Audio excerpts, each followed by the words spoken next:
Got a Toyota Yaris right here.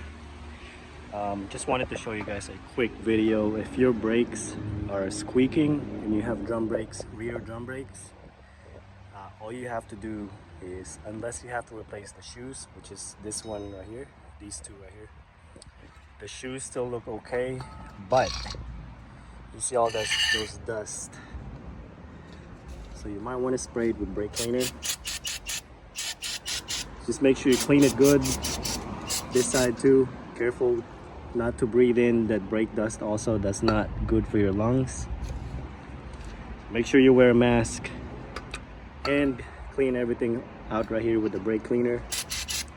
Do the same on the other side and that should fix your squeaking problem.